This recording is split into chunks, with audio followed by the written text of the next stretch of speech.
Olá pessoal, meu nome é Tiago e hoje eu estou aqui para falar a respeito da teologia da libertação de forma bem sucinta. Conservadorismo, comunismo, a esquerda, a direita, etc., está muito em voga em decorrência já de algum período, né, e em especial em decorrência da eleição do presidente Jair Bolsonaro. E a teologia da libertação ela é um ramo específico que dá uma interpretação marxista à Bíblia e que ela atua mais especificamente dentro da Igreja Católica. Então, o que acontece é o seguinte: muitas pessoas sofrem a sua influência no dia a dia, sofrem a sua influência, no caso da teologia da libertação, dentro da igreja, todos os domingos ou todos os dias que você comparece à missa, e às vezes você mesmo nem sabe o que seja ou como atua aqueles teólogos da libertação. Tá? Então,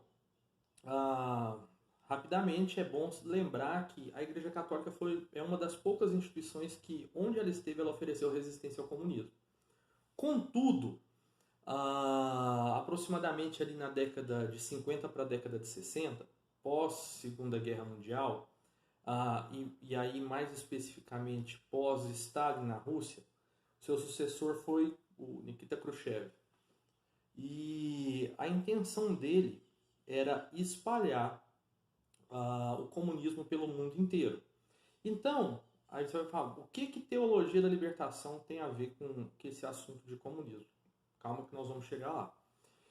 Então, a intenção do Khrushchev era espalhar o comunismo por todo o mundo.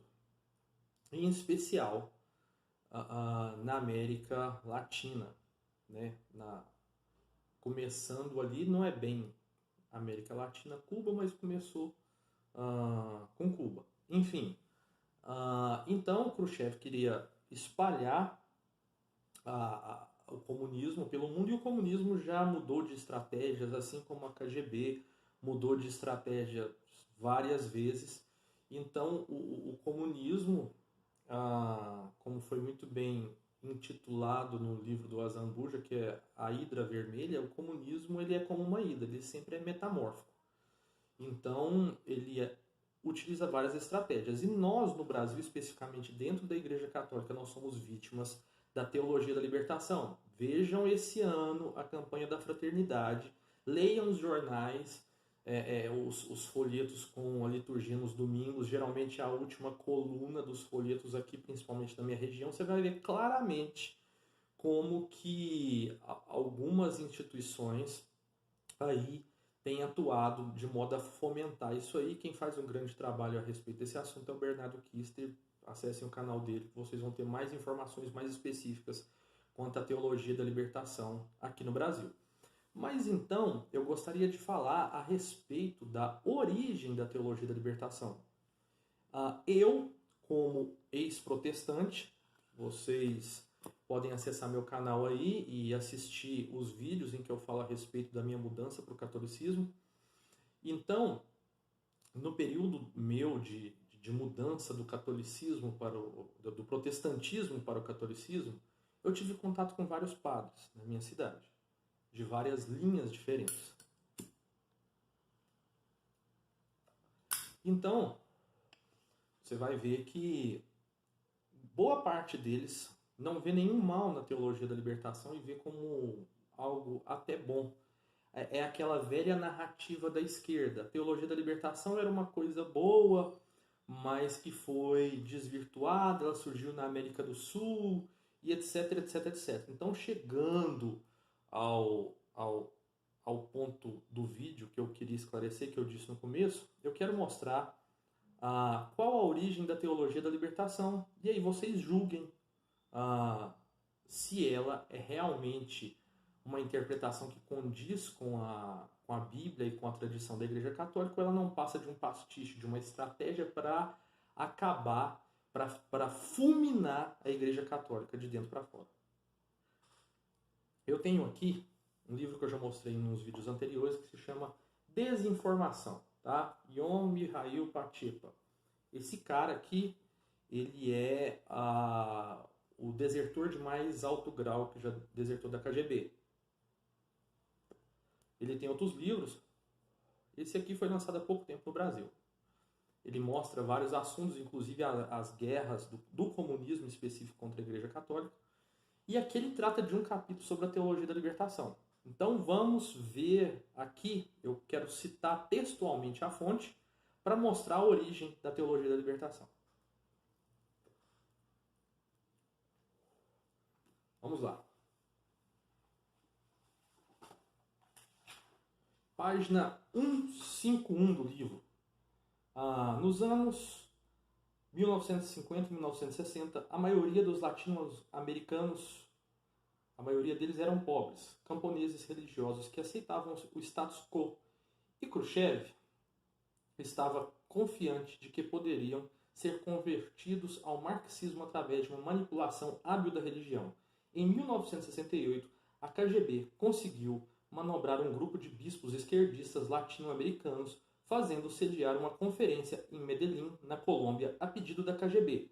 O Meudi deu apoio logístico aos organizadores, ou seja, esse cara participou diretamente desse evento. O propósito oficial da conferência era ajudar a eliminar a pobreza da América Latina. Sua meta não declarada era legitimar um movimento político criado pela KGB, apelidado de Teologia da Libertação, abre aspas, cuja missão secreta era incitar pobres latinos-americanos contra a violência institucionalizada da pobreza, gerada pelos Estados Unidos. A KGB tinha uma queda por movimentos de libertação, a Organização para a Libertação da Palestina, OLP, o Exército da Libertação Nacional da Colômbia, FARC, e o Exército da Libertação Nacional da Bolívia. São um dos poucos movimentos de libertação nascidos da KGB. A Conferência de Medellín efetivamente endossou a teologia da libertação e os delegados a recomendaram para o Conselho Mundial das Igrejas a fim de obter aprovação oficial. Aqui, ou seja, quando um padre ou alguém quiser para você endossar a teologia da libertação como fosse algo que fosse condizente com a doutrina ou com a tradição da igreja, é simples. Aqui estão as referências. Aí vou citar ainda que, aqui ó, o Papa João Paulo II, que experimentara pessoalmente a perfídia comunista, denunciou a teologia da libertação na Conferência de Janeiro de 1979 do Conselho Episcopal Latino-Americano, CELAM, sediado em Pueblo, no México. Abre aspas, essa concepção de Cristo como uma figura política, um revolucionário, um subversivo de Nazaré, não corresponde de fato ao catecismo da Igreja. Aqui está a palavra do Papa João Paulo II a respeito da teologia da libertação. Infelizmente, no Brasil, nós sofremos uma grande influência da esquerda ainda, e dentro da Igreja Católica, principalmente de um cidadão chamado Frei Beto, que tenta empurrar goela abaixo. E aí tem, inclusive, essa influência da CNBB, porque boa parte dos bispos dela são esquerdistas e tentam endossar a teologia da libertação. Como eu já disse, eu tive essa experiência com padres da cidade onde eu moro durante o meu período de conversão ao catolicismo, do protestantismo ao catolicismo, e muitos endossam essa teologia da libertação como se fosse algo condizente com a doutrina da igreja, o que não é. E aqui eu acabo de mostrar o quê? Que a teologia da libertação nada mais é do que um braço para propagar o comunismo, já que se aproveita da força da igreja, da religião. E aqui, por último, quando eu citei o Conselho Mundial das Igrejas, é o Conselho das Igrejas Protestantes. Ou seja, aqui nesse livro fala bem especificamente do quanto o Conselho Mundial das Igrejas Protestantes é dominado pelos comunistas há várias décadas. Mas, enfim, esse é outro assunto. Chegando à conclusão, a teologia da libertação nada mais é do que uma estratégia da KGB para poder propagar o comunismo no mundo inteiro. Um abraço, até o próximo vídeo.